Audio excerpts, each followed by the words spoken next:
Bonjour à tous. Aujourd'hui, je vais vous montrer dans cette vidéo 3 astuces ingénieuses de boutonnière au crochet. Que vous soyez débutant ou confirmé dans l'art du crochet, ces techniques vont vous faciliter la vie et vous permettre de créer des boutonnières parfaites. Avant de poursuivre cette vidéo, je vous invite à cliquer sur le bouton s'abonner en dessous de cette vidéo, sur la cloche pour être notifié de toutes mes vidéos si ce n'est pas encore fait. A tout de suite pour les 3 astuces.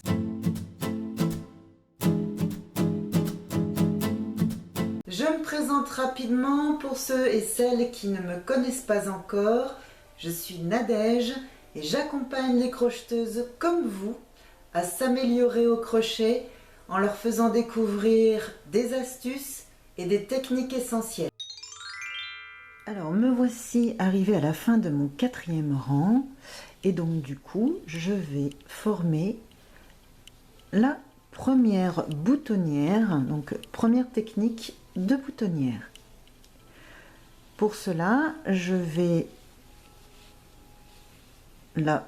éviter de faire ma boutonnière trop au bord parce que sinon ça n'ira pas, donc je vais faire 2 mailles serrées. Et pour faire la boutonnière, pour la première technique, je vais monter un nombre de mailles en l'air qui correspond en fait à la largeur de mon bouton. Donc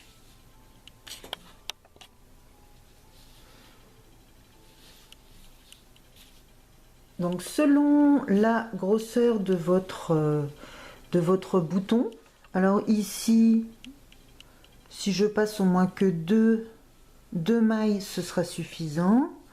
Après j'ai une sorte de bouton qui est fait en feutre, ça a été feutré. Alors pour celui-ci je vois que oui, 2 ça passe aussi.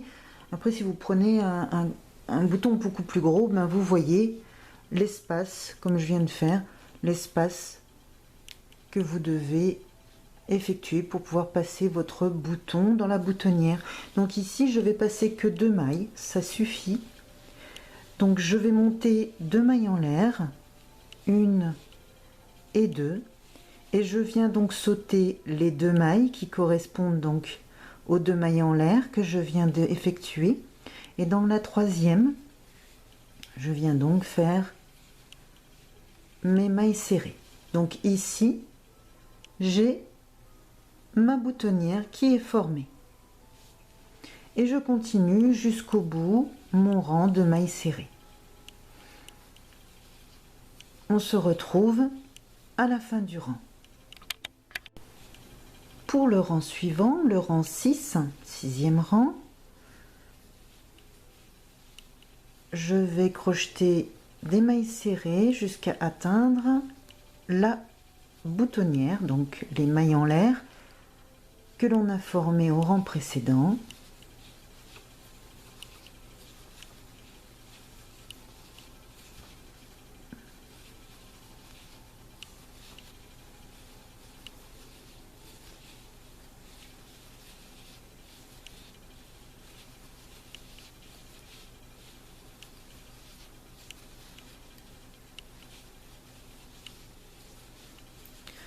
Voilà, il m'en reste encore. Alors vous avez le choix, quand vous arrivez au niveau de votre boutonnière ici, sur les 2 mailles en l'air, vous avez le choix de faire des mailles serrées en entourant la maille en l'air comme ceci. Voilà, vous en faites 2 et après donc vous passez sur la maille suivante. Voilà, ça vous donne ceci. Ou bien alors, au lieu de faire la maille serrée autour des mailles en l'air du rang précédent, vous venez donc piquer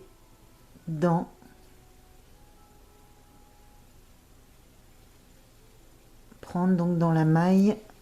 Voilà. Donc je pique là en dessous pour avoir les deux brins, je ne sais pas si vous voyez bien, les deux brins de la maille. Voilà, donc j'ai pris ici le brin en dessous, celui-ci, pour faire donc, hop, la maille serrée ici, et donc pour la deuxième, voilà.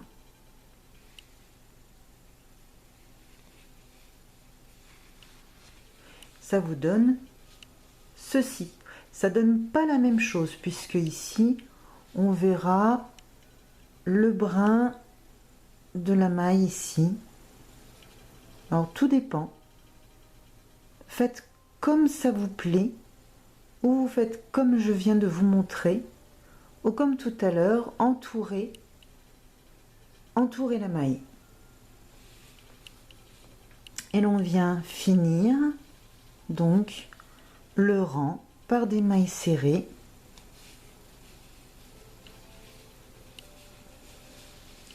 Voilà votre boutonnière. Pour la deuxième technique, alors de boutonnière, c'est surtout cette technique que je vais vous montrer, c'est surtout une technique qui est utilisée sur les gilets, sur des pochettes. D'ailleurs, je peux vous montrer, je vous montrerai en photo une pochette où j'ai utilisé cette technique. Donc c'est plutôt sur cette technique de boutonnière, elle est utilisée sur vraiment la bordure, sur une bordure et non pas insérée à l'intérieur. Donc c'est plutôt au bord du projet. Donc ici, comme je suis au bord du projet, je vais monter des mailles en l'air qui correspondent donc à l'espacement du bouton. Mon bouton, il ne fait que cette dimension, donc je n'ai besoin que de 2 mailles en l'air. Vous voyez que de 2 mailles en l'air, c'est suffisant pour passer le bouton. Donc faites la même chose, regardez la grosseur de votre bouton et montez le nombre de mailles en l'air qui correspond à la largeur de votre bouton. Une fois que vous avez fait ça, eh bien, vous allez donc passer le nombre de mailles en l'air que vous venez de monter. Donc ici, j'en ai monté 2. Donc je viens passer mes 2 mailles ici et je viens donc faire dans ma prochaine maille, dans la 3e maille, donc ma maille serrée. Voici donc ma boutonnière.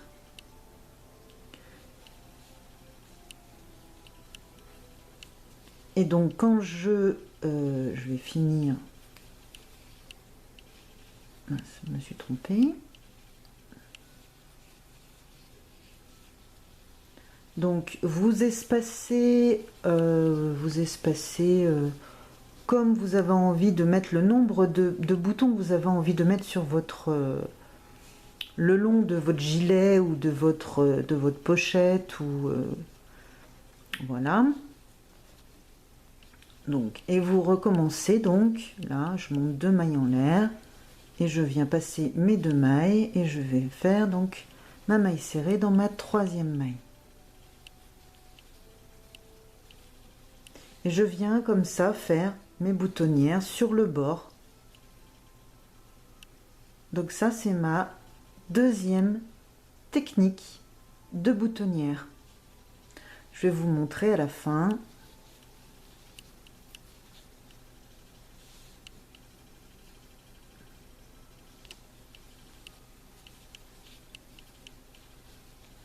Ce que ça donne.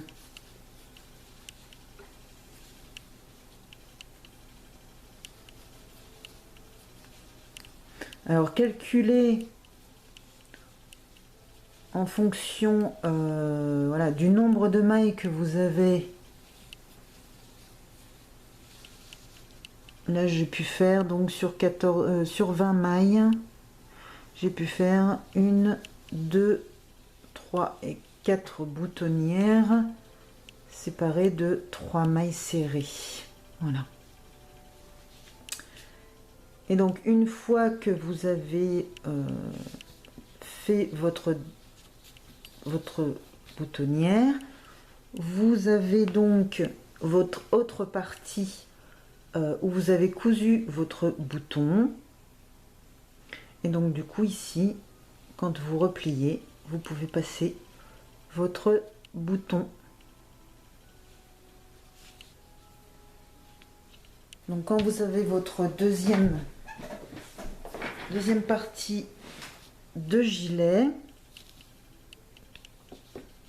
voilà, votre deuxième partie de gilet, j'imagine, hein. Voilà, vous allez donc coudre votre bouton à la dimension, voilà, souhaitée. Surtout que ça se retrouve en face à face avec votre boutonnière. Une fois que vous avez cousu votre bouton, eh bien, vous pouvez donc passer votre bouton et la boutonnière donc vient juxtaposer. Elle est parfaite. Donc voici donc la boutonnière, la deuxième technique de boutonnière avec les mailles en l'air.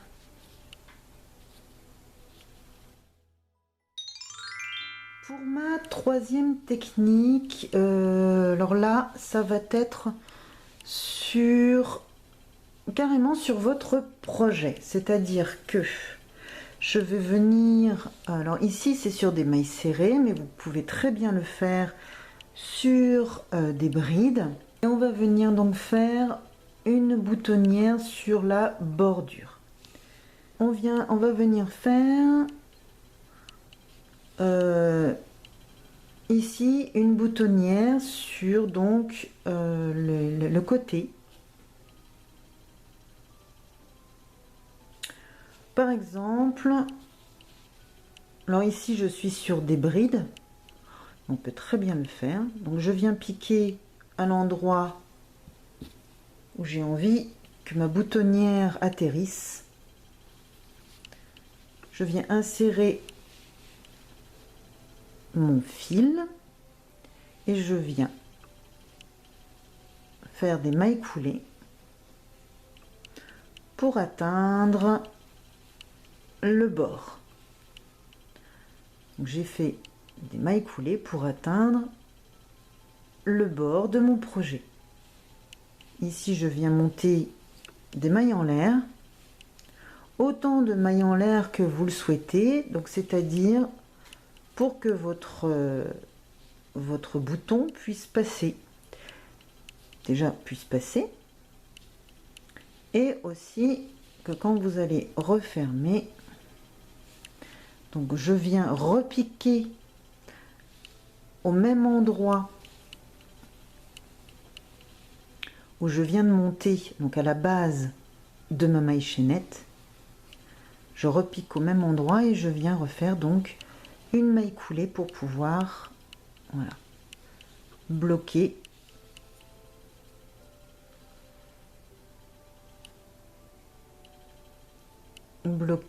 ma maille chaînette. Et je viens donc faire une maille en l'air et je viens couper mon fil et je rentre le fil. Vous avez ici réalisé une autre boutonnière. Si je viens donc coudre mon bouton, admettons ici, je vais pouvoir donc venir refermer avec ma boutonnière ici. Hop.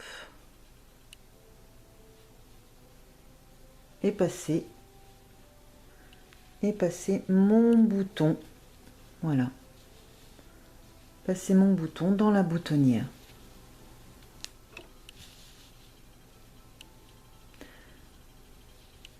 Donc voici la troisième technique Vous pouvez très bien effectivement même démarrer au milieu de votre projet par une couleur différente et venir comme ça faire des mailles coulées tout le long en traversant chaque rang.